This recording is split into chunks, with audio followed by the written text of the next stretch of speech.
The sheer pace at which regional dynamics are changing in West Asia is astounding.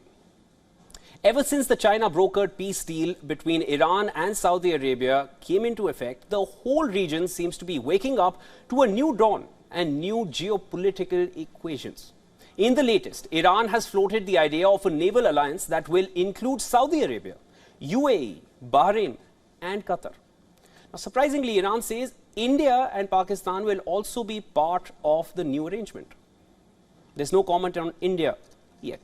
The shape and form of this alliance is yet to be revealed, but it nonetheless represents the shifting sands in West Asia. Why? Because it reflects the fact that West Asian countries are trying to find ways of cooperating among themselves. With US shifting its focus to the Indo-Pacific region, Western Asian nations seem to be realizing that Washington is no longer a regional problem solver. So their common security rests solely in their own hands. Now consider this. Just last week, the UAE announced its withdrawal from a United States-led maritime coalition. Its foreign ministry said the decision was taken after an extensive evaluation of its security needs. The 34-nation task force headquartered at the US naval base in Bahrain was formed to counter terrorism and piracy in the Red Sea and Gulf areas. The UAE, with its strategic position along with vital maritime trade routes, had been an active participant in the US-led coalition.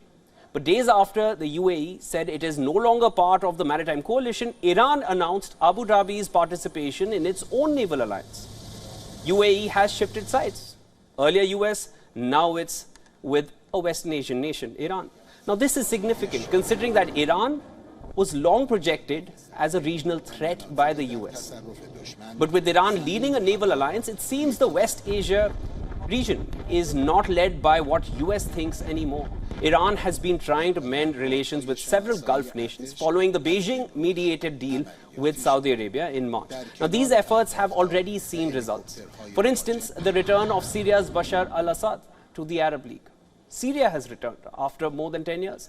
However, all of this also points at the deep inroads that China has made in the region. It cannot be negated. All this is happening way too soon after the China-brokered peace deal. It already had connectivity plans for the region under its Belt and Road Initiative. Now, Beijing is also steering changes in security dynamics. And with the US advancing its idea of coalition of democracies, the West Asian nations have all the more reasons to embrace a like-minded China.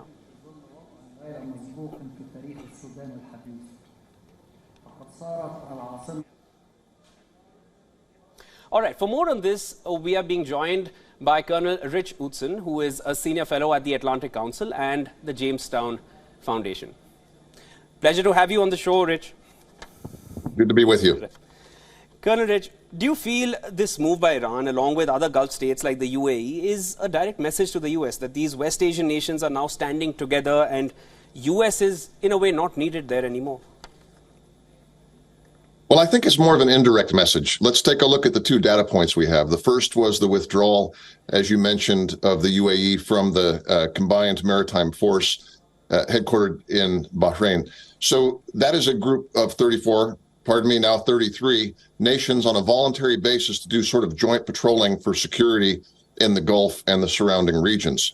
So the UAE is sending a message by saying we're not going to participate in that anymore, in that it does not trust that this voluntary sort of arrangement is actually a guarantee of its security. As you know, the Iranians have been the ones with their fast attack boats that are harassing shipping in the Arabian Gulf, Persian Gulf area. So this is sort of like the old mafia movies, where a local thug comes up and says, it would be a shame if something happened to your ships. Maybe you ought to join for some protection money.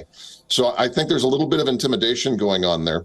The second data point that we have is that, look, this proposed alliance that's been referenced in the press is not really what it seems. What we have is some press reports out of Tehran on Friday from a naval commander in the Iranian forces who says that we want to start patrols on a collective basis in the northern Indian Ocean littoral, obviously an area that is of great interest to India as well as the United States and the countries of West Asia.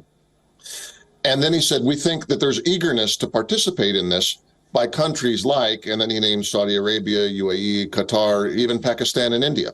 So this is not a proposal for an alliance. It's a proposal for sort of joint patrolling Now, clearly, the goal is to get the United States out. I mean, clearly, the Chinese behind the scenes and Iran very much in front are trying to say you don't need the United States for security in this area. As a matter of fact, it's less secure because it makes us want to attack your ships. So why don't we just do this ourselves? So this is something to be worried about. It's not a formal alliance, at least not at this stage. It's a proposal from the Iranians, and we should be concerned both in India and in the United States. Rich, now I understand it's a proposal still because there's not been any comment which has come in from the other nations. But about 20% of oil supplies flow through the Strait of Hormuz. I think that is where this alliance will be active. And US has been protecting that region actively since several years. Now, is there a possible China link here which has brokered peace in the region and now it's eyeing this region for its own Belt and Road initiative, which you just spoke about right now?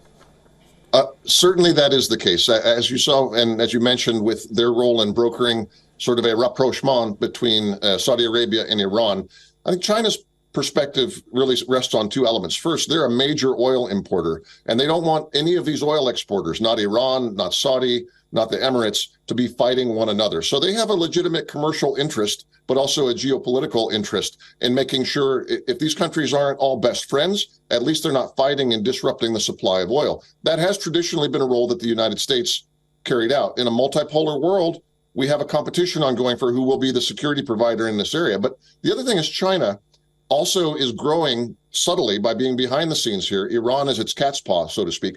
They are extending geopolitical influence to the detriment of the U.S. and its traditional allies, and I would say also with an eye on India as it does so. So China is certainly the strategic mind behind this, and Iran is the front face of trying to attract countries away from a collective security arrangement that the U.S. runs.